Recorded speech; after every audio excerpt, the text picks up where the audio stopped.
Knock knock. Who's there? Boo. Boo-hoo. Knock knock. Who's there? Boo.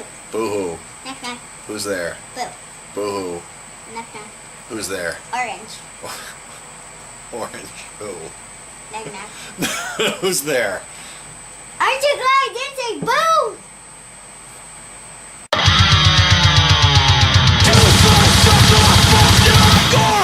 Hey Suicidalists, back in the day I used to do a column at Cinema Suicide called The Android's Dungeon. It was all about comics. A few times a year I'd talk about whatever I was reading at the time, what I thought was cool.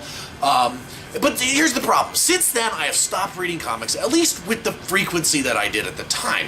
And I'd really like to change that. So I'm going to use this here feature to get back into comics and in the meantime tell you about what I'm reading, what I think is good, what I think you're going to think is good, just like I do with the movies. I'd like to make a regular thing out of this too, you know, maybe do it monthly, do it bi-monthly, you know, if schedules allow, if I feel like there's enough comics to really warrant that much discussion.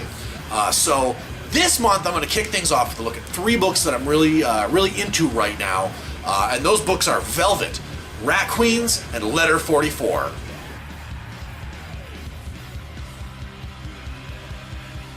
First up is Velvet on Image Comics from Ed Brubaker and Steve Epting. Now these two made huge fucking waves over at Marvel when they were working on Captain America during the big Civil War crossover event. You know, the events leading up to sort of following the assassination of Captain America, the whole Winter Soldier saga. You know, it's all kind of at the center of the upcoming Captain America movie. This was a real standout series that read a lot more like a spy novel than, you know, the usual capes and masks antics of comic books.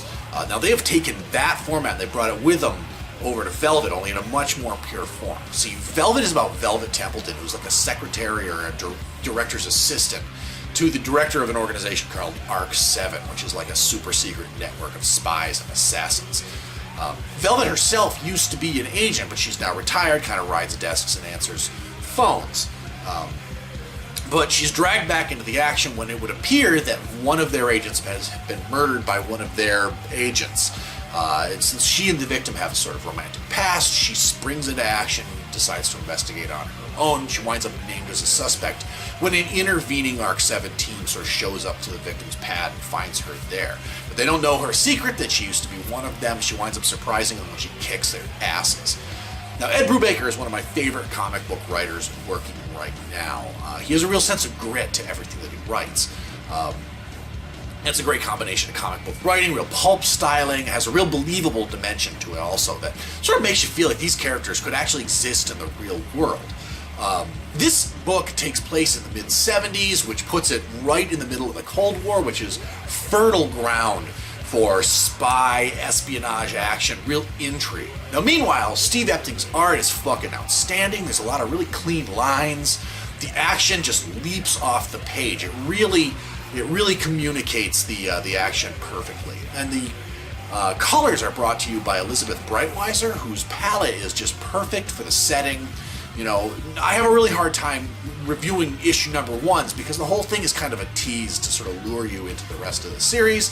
Kind of introduces a lot of characters without getting too deep into the story. But this book got its hooks right into me almost immediately. I am very interested in where this is going. I like the look of it. I like the story. The setting is just really great. It's a time that I think is great. It really reminds me of James Bond. So I will definitely be on board for further episodes, further issues. This book just came out with number 2 as of this recording. That is today, so definitely keep an eye out for Velvet.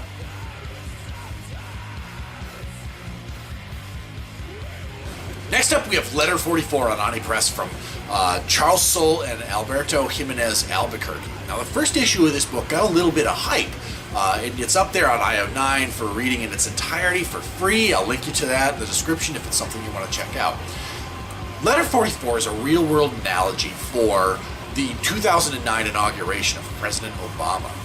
8 years of a cynical, destructive Republican president give way to a new Democrat who ran a campaign of optimism and hope and change and all sorts of familiar shit.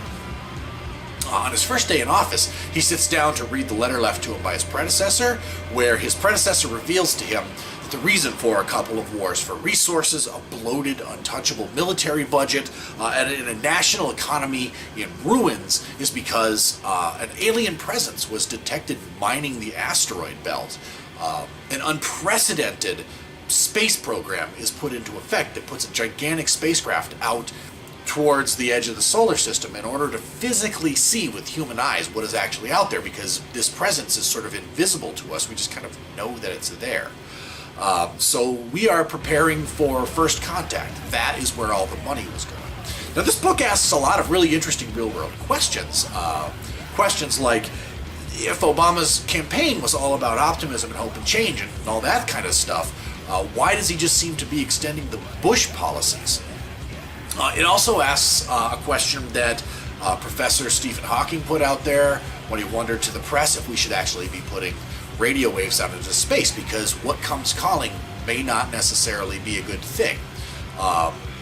The art in this book by Alberto Jimenez Albuqurque is not bad, but it's not good either. It doesn't really merit discussion, I guess.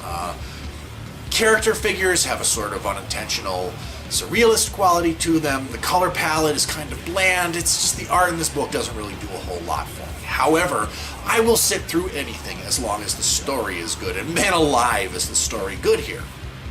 Soule's plotting in this really reminds me a lot of some of my favorite science fiction novels, like Arthur C. Clarke's 2001 and Childhood's End, as well as Kim Stanley Robinson's Red Mars a little bit.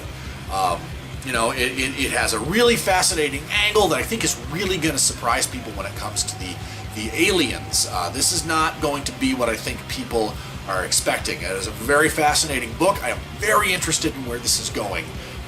Definitely keep your eye out for it. Issue number 2 is on shelves now.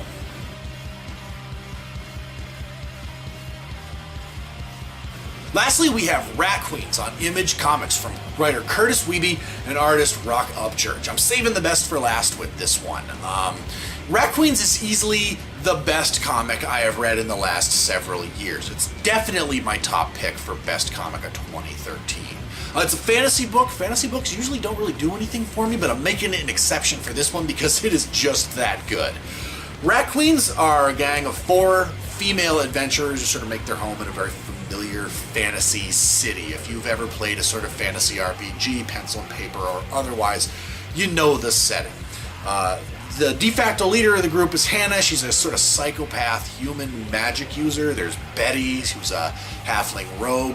Dee Dee, the human cleric, who's also an atheist, if that's even possible. And then lastly is Violet, the dwarven fighter. She's sort of the tank of the group. Rat Queens are just one of many adventuring gangs in this city who are a kind of menace, a real pain in the ass to the city, because when they're not adventuring, which kind of seems to be often, they're just kind of drinking and getting into fights. So the mystery set up in the first few issues of this comic is the Rat Queens are out to find out who is hiring a series of assassins to find and kill the sort of nuisance members of these adventuring gangs. Now, reading Rat Queens, I am strongly reminded of comics like Tank Girl and Poison Elves. The setting is extremely familiar, but the dialogue is very modern. Wiebe's writing is extremely ironic. It's also very relatable. I'm reminded of every session of AD&D I ever played. I mean, why be an ordinary, decent person in Forgotten Realms when you can just kind of run wild and cause mayhem and collect loot? That's really kind of what's on display here. This is also a very female-friendly comic with some really great, strong female leads. It's also remarkably relevant to LGBTQ readers. Roc Upchurch's art is astounding. It is fucking fantastic. His pencils are extremely detailed. The colors leap off the page. He does action extremely well, of which there is a shitload in this book. This book is positively jammed with extremely graphic, violent action. If you are looking for a book that is funny, that is action-packed, that is like gleefully violent to a cartoonish degree, look no further. Rat Queens is the book you have been looking for.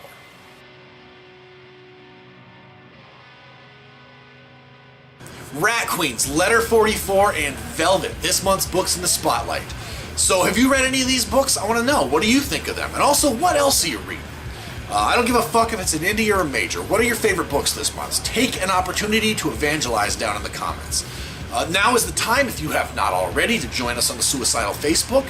For more updates over there, follow me on Twitter for more randomness and bullshit. And for stuff that I can't seem to find a home for elsewhere, funny pictures, horror movie shit, stuff like that, follow me on Tumblr. As always, like, comment, subscribe. I'll see you next Friday.